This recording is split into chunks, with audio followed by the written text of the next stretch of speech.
Hi everyone, Paloma here, and for our FAQ segment today, we will be looking at what is your property's value, or more importantly, how do you determine the value of your property?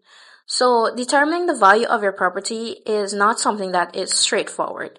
It is a multifaceted process which is influenced by multiple factors.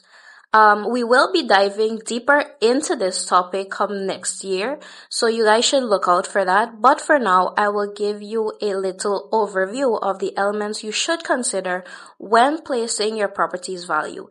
This information should be important to both buyers and sellers. Number one, we have location, the property size, the condition of the property.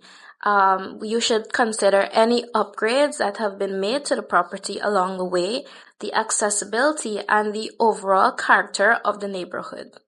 And furthermore, local zoning regulations and market trends significantly contribute to the value of your property.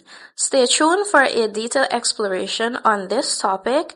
But for now, if you guys have any questions, feel free to comment those down below and we will get back to you shortly. Or you can contact us. Our number will be in the caption below.